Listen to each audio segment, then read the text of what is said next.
Salam qadırdan iyilleşler, mehriban doganlar. Doğruluk yolu gepleşimede hoş geldiňiz. Siziň bilen Hudaýyň hakykatlaryny, onun bizim üçin bolan doğruluk yoluny gepleşiklerimiz arkaly öwrenýändigimizde we size hakykatlary öwredip bilýändigimizde gaty begenýärin.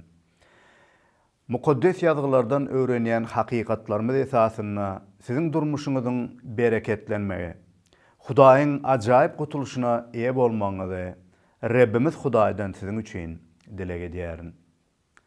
Bilşimiz ýaly biz siziň bilen birnäçe gepleşiklerimizde Hudaýyň ýazgylaryndan, Ýahýanyň hoş habaryndan öwrenip geçipdik. Bugünkü gepleşimizde hem İsa Mesihiň soňky 12-nji babda öz şägirdlerine we Ýahudlara aýdyp öwreden hakykatlaryny siziň bilen bugünkü gepleşimizde hem öwrenäris. Bugünkü gepleşimiziň adyna Nuruň balalary, Nuruň çağılary bolmak isleýänmi? Ýa-da tümlügiň gullary bolmak isleýänmi? diýip atlandyrdyk. Aýdyşymyz ýaly Nuruň ogullary boljakmy? Ýa-da tümlügiň gullary? Hakykatdan hem biz ýagtylygy gowy görýäsmi, nuru gowy görýäsmi ýa-da tümlügi gowy görýäsmi? Bilşimiz ýaly her bir adama ýagtylyk, ýagny güneşiň şöhlesi, günlüğiň bolmagy gaty wajypdyr. Günüň çykyp durmagy, günüň şöhle saçmagy ýaşaýyş üçin iň wajyp zatlaryň biridir. Eger gün çykmaýan bolsady, diňe garankylyk bolsady, onda ösümlükler hem ösmezdi, adam hem ýaşap bilmezdi. Muňa meňdeşlikde Hudaýyň nurunyň adamyň durmuşynda bolmagy gaty wajypdyr. Men öz durmuşymda gaty soğuk bolan ýurtlarda hem ýaşap gördüm. Ýagny günüň doly ýeri gyzyrmaýan ýa-da uzakly wagt günüň çykyp durmaýan ýerlerinde hem bolup gördüm. Beýle ýerlerde ösümlükler gaty gyska bolýar boýy. Ýa-da agaçlaryň boýy gyska bolýar. Adamlar hem gowy ösüp bilenok, dürli syrkawçylyklara, kesellere sebäp bolýar. Näme üçin? Sebäp gün şöhlesi, nur, ýagtylygy adam üçin ýeterlik bolmaýar. Muňa meňdeşlikde adamyň durmuşynda hem Hudaýyň ýagtylyk saçmagy, Hudaýyň nur bolup kalymyzda ýaşamagy gaty wajypdyr. İsa Mesih özüniň dünýäniň nurudygyny bize öwredýär hakykatlaryna. Geçen gepleşimizde öwrenip geçişimiz ýaly İsa Mesih özüniň yer ýüzünde ýaşan döwründäki iň soňky günlerinde ýaşaýardy we Ýahudlara we şägirdlerine özüniň soňky günleriniň, ýagny özüniň haştaky ölüminiň ýakynlaşýandygyny we olaryň ýanyndan wagty gelip özüniň gitjekdigini, göklere gitjekdigini ýatly diýärdi. Şol günlere tarap ol gadam urýardy we öz şägirdleriniň, adamlaryň İsa Mesihiň kimdigine dolu düşünmek üçin elinde baryny İsa Mesih edýärdi. Bilşimiz ýaly İsa Mesih bu wagt Ýerusalim şäherine, ýagny Hudaýyň ibadatxanasyna adamlara sapak berýärdi. Adamlaryň soraklaryna jogap berýärdi. Bu İsa Mesihiň bütün köpçülük üçin, bütün halk üçin açykdan açyk hyzmat eden döwrüniň wagtynyň iň soňky günleridir. İsa Mesih geçen gepleşimizde özüniň haçta ýokary göterilip öljekdigini halka aýdypdy. We bu ölüminiň Mesih hökmüne we halkyň halas bolmak üçin gaty wajypdygyny ýatladypdy. Çünki İsa Mesihiň haçta ölmegi arkaly ol bütün milletleri, ähli milletleri özüne çekdi. Näme üçin? Sebäp İsa Mesih adamzadyň günäleri üçin şol haçta ölmeli. Sonra şeýle İsa Mesih özüniň öljekdigi barada aýdanna adamlar näme diýdi Ýahudlar? Nädip bu beýle bolup biler? Mesih baky ýaşamalymy? Mesih gelenne bütün düşmanlaryň üstünden ýeňiş gazanyp Israil halkynyň üstünden baky paçalyk sürmeli dälmi? Sen bolsa men ölmeli diýersiň diýip ona garşylyk görkezdiler. Emma İsa Mesihiň jogaby hayran galdyrjy. Bu taýda İsa Mesih ýene-de özüniň dünýäniň nurudygyny, özüniň aýratyndygyny, göklerden inip ýere gelendigini we adamzat üçin, biziň üçin ýere gelendigini ýatlady. Gelin bu arada Yahyanyň hoş habar 12-nji babyň 34-nji aýatyndan okap başlalyň. Seredin näme diýär? Inni halaýyk ona jogap berip, biz Mesihiň ebedi galjagyny mukaddes kanundan eşitdik. Sen nähil insan ogly ýokary göterilmelidir diýersiň. Bu insan ogly kim? diýdiler. İsa olara diýdi. Ýene biraz wagtlap nur siziň araňyzda bolar. Nur barka gezin, üstüňizi tümlük basaýmasyn. Çünki tümlükde gezýän özüniň nirek barýanyny bilýän däldir. Nuruň ogullary bolmak üçin nuruňyz barka nura iman edin. İsa bulara aýdan soň olaryň ýanyndan gidip gizlendi. Şu taýda İsa Mesih näme diýär? Ýa-ni halka näme diýip jogap berdi? Näme diýär? Ýene bir az wagtlap nur siziň araňyzda bolar. Nur barka diýe näme? Gezin, nurda gezin. Üstüňizi tümlük basaýmasyn. Başga bir ýerde Yahyanyň hoş habary 9-njy bab 5-nji aýatda näme diýär İsa Mesih? Men dünýädekem dünýäniň nuruduryn diýär. 8-nji bab 12-nji aýatda hem İsa Mesih özüniň dünýäniň nurudygy barada ine şeýle diýär. Men dünýäniň nuruduryn. Meniň izima eren garankylykda gezmez. Onu ýaşaýyş nuru bolar. Hakykatdan da İsa Mesih ýaşaýyşyň, nuruň, bakiýetiň özüdür. İsa Mesih dünýäniň nurudur. İsa Mesih özüniň dünýäniň nurudygyny diňe bir aýdýan sözlerinde däl, durmuşunda hem, ýagny özüniň mukaddes, kämil, dogry ýaşaýyşynda hem adamzada suud etdi. Dünýäniň nuru bolmak üçin hakykatdan hem dol kämillikde, mukaddeslikde ýaşap görkezmeli biri. Eger kimdir biri özüniň nurdugyny ýa nurda gezýändigini aýdanna, onuň durmuşy şol ýagtylykda gezýäniň durmuşyna laýyk bolmaly.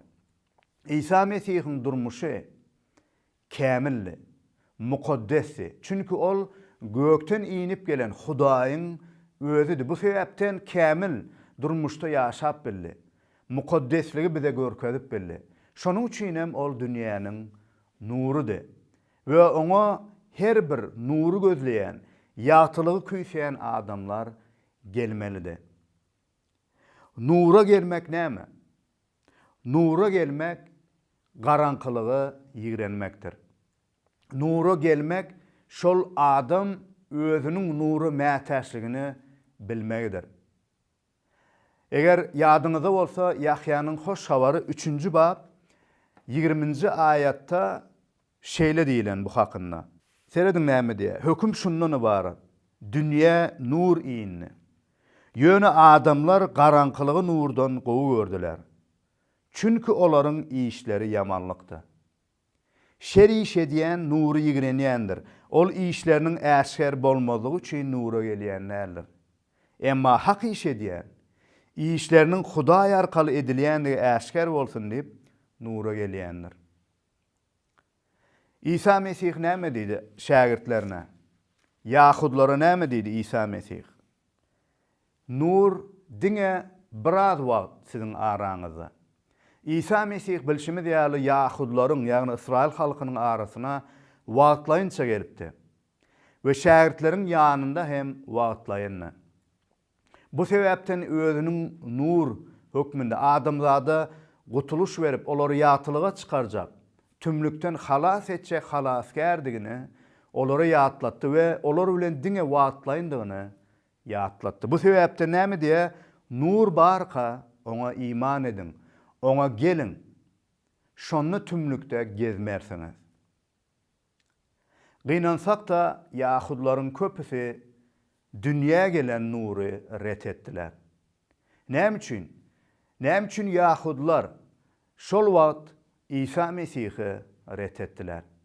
Sebebi İsa Mesihi'nin mukaddesligi, İsa Mesihi'nin kämilligi, dogrulygy olaryň günälligini, olaryň nädogrudygyny, olaryň gutuluşa mätäşdigini, Hudaýyň adalatly hökmüne sezewar edilendiklerini olara ýatla diýdi.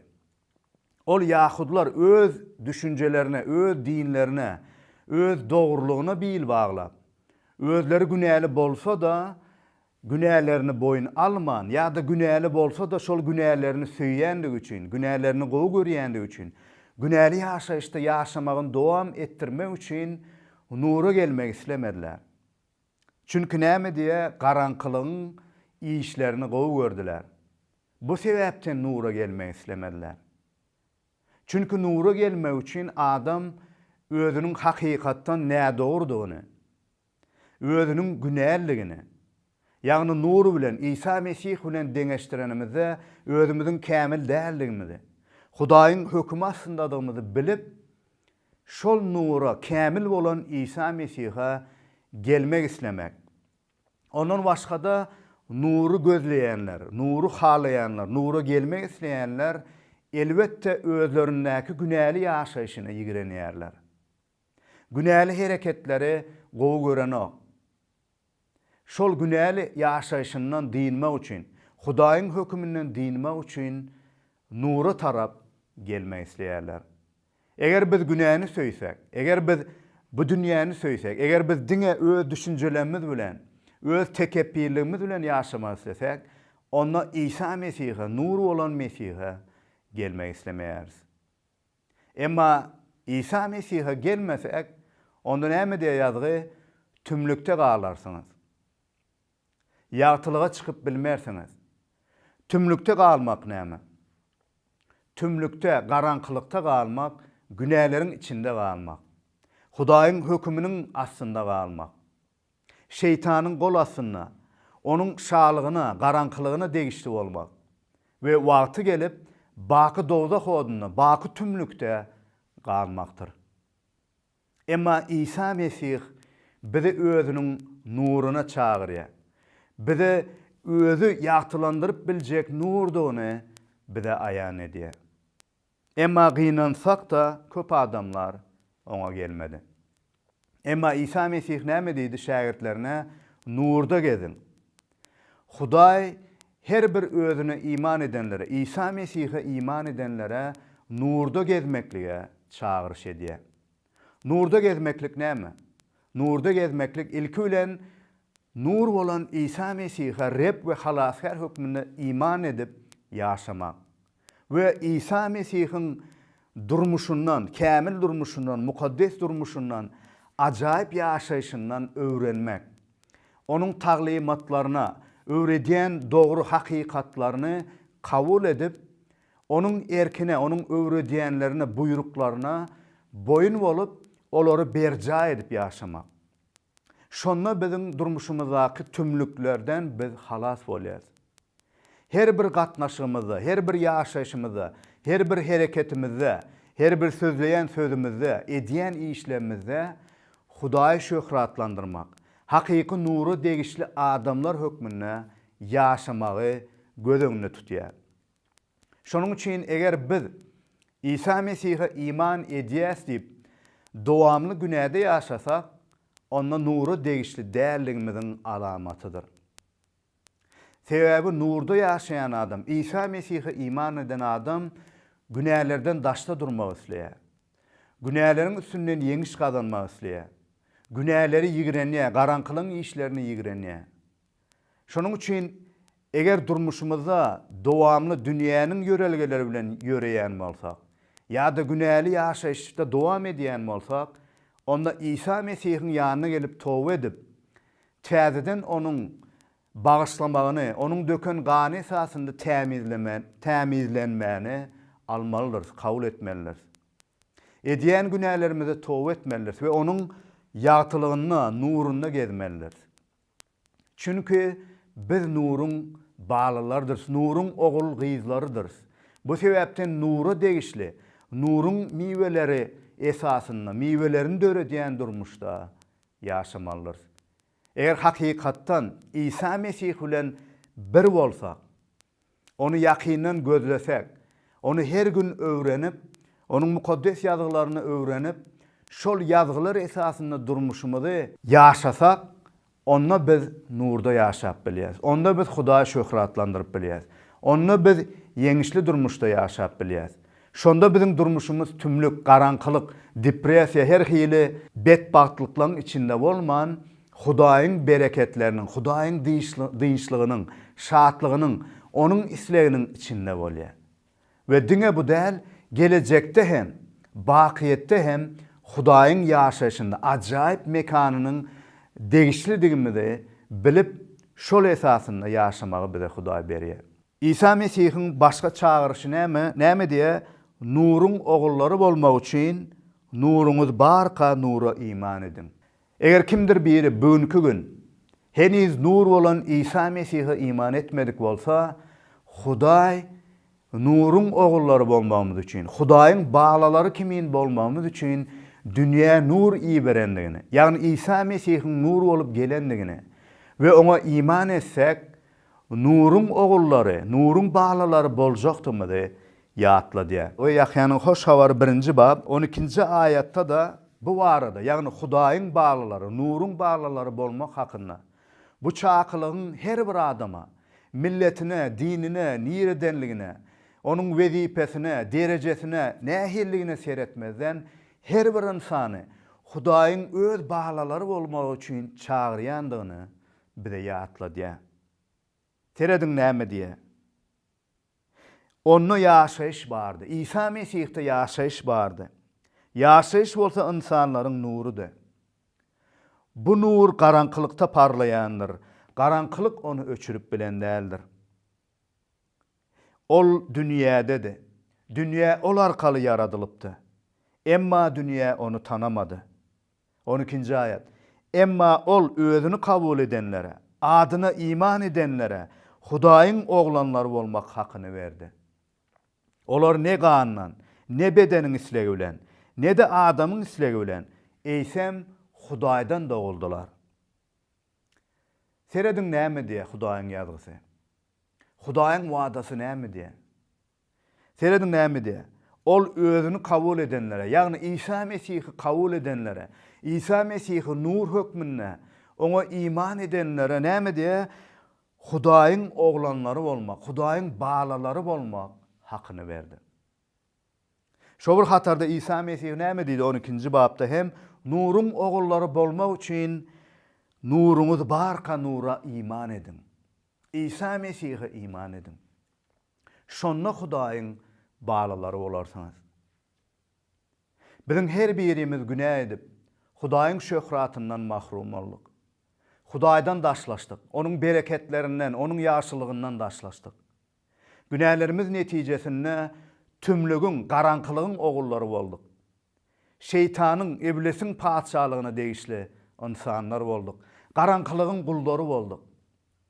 Emma Hudaý şeýle söýýänligi üçin, bizi gowy görýänligi üçin, öz wadalaryny ynandarlygy üçin gökten yere, insan hökmüne nur bolup yere indi. İsa Mesih de yere geldi. Ve her birimizi şol tümlükten çıkarmak isleýär. Eger hakykatdan da özümiziň günahlarymyz netijesinde tümlükdedigimizi boyun alıp şol nura gelmek islesek, ona iman etsek, İsa Mesih'in ýaşan durmuşuna, eden işlerine, alamattyr gudratlaryna, bizim günahlarymyz üçin ölenligine ve 3-nji gün ýene de direlenligine inansak, onda ol bizi Hudaýyň bağlalary, nurun ogullary edip bize hak berýär. Biz onun bağlalary kimin bolarys ve ol bizi öz paçalygyna kabul eder. İsa Mesih'teki kämilligini, dogrulygyny, mukaddesligini bize hem berer. Ve öz mekanyny, ajaýyp mekanyny biziň bilen, öz bağlalary bilen hem paýlaşmak isleýär. Emma İsa Mesih'e iman ettilermi? İsa Mesih'in bu aýdýanlaryny hakykatdan hemmeler kabul etdilermi? Ýok. Eger ýazgyny okasak bu arada ine şeýle diýe.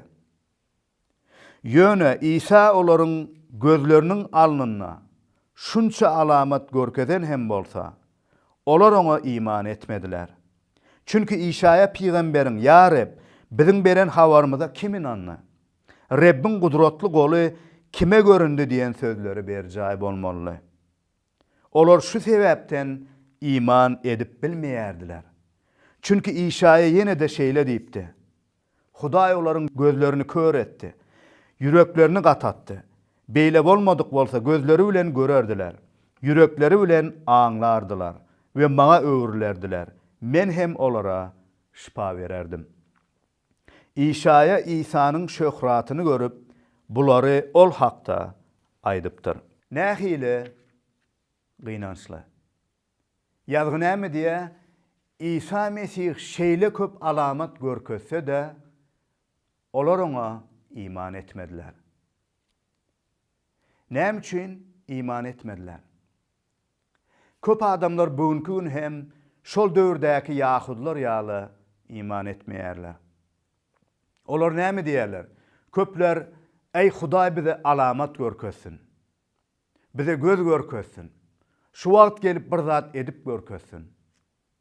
Ýa-da Hudaý asmandan özü geplesin. Özü ses edip owaz bilen maňa aýtsyn, İsa Mesih'e iman etdim. Şonda inanaryn." Emma bu Yahudlar näme? İsa Mesih'i öz gözleri bilen gördüler. İsa Mesih'in eden gudratly alamatlaryny gördüler ve eşitdiler. İsa Mesih'in dogabitli körün gözünü açyşyny, lala adamlara täzeden dil berişini, kerin gulagyny açyşyny, öle adamlara diýerelişini, aç olan adamlara, müňlerçe adamlara 2 sany balyk we 5 sany çörek bilen doýuruşyny, soň ýüzüne ýöreýişini, başga da köp alamatlar gudratlaryny öz gözleri bilen gördüler ve eşitdiler. Emma şonna da iman etmediler. Näme üçin? Sebäbi olaryň kalby imansızlıktan gatapdy. Sebäbi olar edýän yamanlyklaryny, günäli ýaşaýyşyny, tümlügi süýýärdiler. Alımlaryň çaklamagyna görä, adam haçanla bir zady ret edenne bir gezek, ona ikinci gezek hem ret etmek yeňil bolýar. Sebäbi biziň aňymyzda, kalbymyzda şol bir hereket emele gelýär. Ýagny hakykat belli bolsa da, eger onu biz bir gezek ret etsek, 2 gezek ret etsek, onda kalbymyz we aňymyz gatap başlaýar. Muňa meňdeşlikde İsa peýgamber barada ýazgy näme diýer? Olaryň hakykaty ret edýänlikleri üçin. Olaryň näçe gezek alamatlardyr, gudratlary görse de, İsa Mesih'in ajaýyp mukaddes durmuşyny görseler de, ýazgylardan okasalar da, onu yine de ret edýänlikleri üçin olaryň kalby gatap başlady. Olarda imansızlyk kökürüp başlady. Netijede Hudaý hem şol olaryň kalbyndaky islegine laýyk jogap berdi. Netijede olaryň kalbyny Hudaý gatatdy diýe. Emma Hudaý onu edenok. Çünkü biz haçanla onu ret edemizde, onda Hudaý bize şol islegimizi bize berýär. Netijede biziň kalbymyz gataya. Ve soňunda hatta Hudaý asmandan özü gürleýänne hem nähildir bir bahane edip onu ret edýäs. Şeýle Yahudlar hereket etdi. Hudaýyň özü geçen gepleşimiz aýdyşymyz ýaly özü asmandan owaz bilen İsa Mesih'i tasdiklady. Emma olar ýene de onu ret etdiler. Emma İsa Mesih'i ret etmek bu insanlar üçin bedbahtlıktır. Sebäbi İsa Mesih'i ret etmek bu ýaşaýyşy ret etmekdir. Ýaşaýyşy kabul etmezlikdir. Şonuň üçin bugünkü gün iman sözü hakynda, nur hakynda, Mesih hakynda eşidýän bolsaň, kalbyňy gatatma. hakikaty ret etme. Oňa iman et. Tümlükten çıkıp Hudaýyň nuruna, İsa Mesihe ýakynlaşjak bol. Eger düşünmedik soraglaryň bar bolsa, onu sorap öwren, emma hakikaty ret etme. Hakikaty iman et. Tümlükten çıkıp nurun ogullary bol, Hudaýyň ogullary bar. Çünkü Hudaý seni söýýär. Hudaý biziň nurda ýaşamamyzy, onuň bereketlerine, ýaşylygyna ýaşamamyzy isleýär. İsa Mesih näme diýdi? Meni ret edenler Hudaýyň hökmüne sede bar bolarlar. Kim meniň sözlerimi eşidip de olary tutmasa, men onuň üstünden hökm çykarmaryn. Çünkü men dünýäniň üstünden hökm çykarmagy däl, dünýäni halas etmäge geldim. Meni ret edip sözlerimi kabul etmeýäniň üstünden hökm çykarjak bardyr. Meniň aýdan sözüm ahiret günü onu hökm eder. Seredin näme diýär İsa Mesih? İsa Mesih'i bugün ret etsek, onu İsa Mesih'in şu yerde aýdan sözleri, özüniň nurdugyny aýdyp, nura çağırışyny ret etsek, şol çağıran sözleri hem bize ahiret gününe hökm eder. Bu sebepten gadyrdan iýleşim, nur bolan, ýaşaýyş bolan, mukaddes Reb halaskar İsa Mesih'e gel ve nurun oğulları bol. Hudaýyň bağlalary bolmak hakyny İsa Mesih arkaly kabul et. Gadyrdan imanly doganym, eger sen hakykatdan hem İsa Mesih'e değişli bolsaň, onda nurda gez. Dogrulukda, hakykatda, söýgüde İsa Mesih'in durmuşuna, onuň çağırışyna beren ajaýyp adyna laýyk nurun ogullarydyň üçin ýagtylykda ýaşamagy dowam et. Günälerden, bu dünýäden el çekip Hudaýyň şöhraty üçin onuň nurunda gezip onuň adyny şöhratlandyryp gez. Bu ajaýyp ýaşaýşynda Rabbimiz Hudaý sana pata bersin. Hoş, sağ olun.